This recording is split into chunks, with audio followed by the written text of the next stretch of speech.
All right, we're going to start off with last Thursday's Thursday night game, which saw Washington go to Green Bay and get throttled.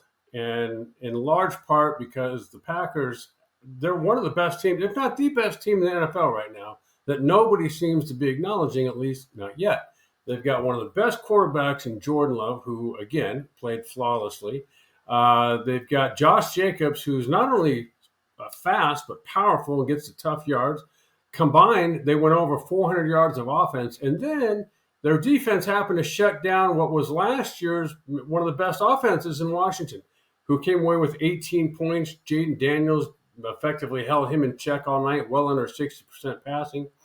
And just, again, a dominant team. And at home in Green Bay, especially as this season goes on and gets late in the season, when Lambeau becomes real Lambeau, they're going to be a tough contender coming down the stretch.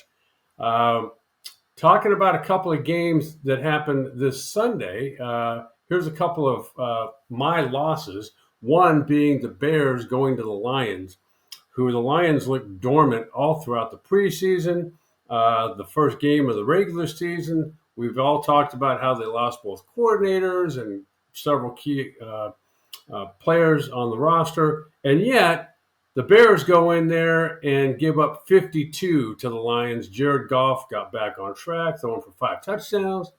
And the Bears just looked horrendous. And I'm not sure it's going to be much longer before Caleb Williams gets replaced at quarterback by Tyson Bajan. We'll see. And then the Eagles, who I said, a rematch of last year's Super Bowl between the Chiefs. Eagles going to Kansas City. And for once again, Patrick Mahomes is somehow the leading rusher for Kansas City.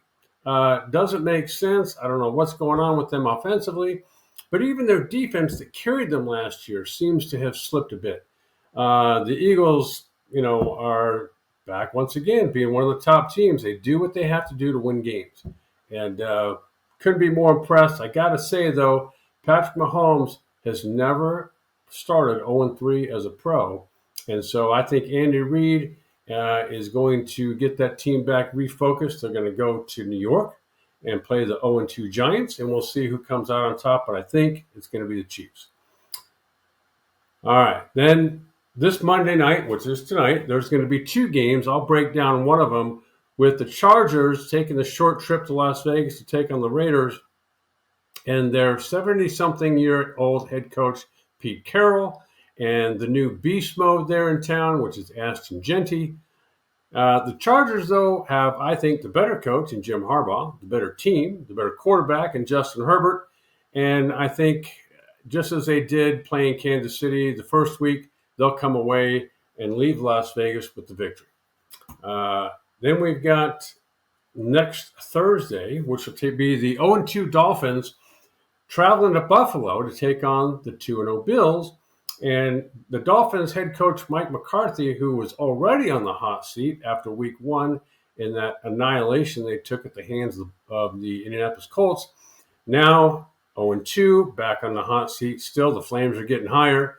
And I think Buffalo and Josh Allen and that squad there could be finally make it to the Super Bowl this year. And I don't think that the Dolphins go up there and come out with a win. Here's some early season surprises so far, just after a couple games. I don't think anybody, including me, saw the Colts being 2-0 or Daniel Jones resurrecting his dormant career, but he has, and they have. And so the Atlanta Falcons also, who haven't drafted a pass rusher in the first round in forever, get 2 this year with Jared Curse and Jalen Matthews and Jalen Walker, excuse me. They get 6 sacks last night against the Minnesota Vikings, J.J. McCarthy, forced him into 3 turnovers, and themselves, the Atlanta Falcons, rushed for over 200 yards. Michael Penix at quarterback really didn't have to do anything other than not turn the ball over. And the 22-6 score is not indicative of how one-sided that game was. And then the kicking star, if you will, in Dallas is a guy named Brandon Aubrey, who at the end of regulation easily strokes a 64-yarder to put it through, sending it into overtime, and then in overtime hits a 46-yard walk-off. And again, he to me seems like the Joe Montana of kickers in how effortlessly he makes it all look. A not so present surprise, though, is going on in Chicago, where the Bears, who I predicted would be, one of the top risers this year and battle for a playoff spot, have now found themselves at 0-2.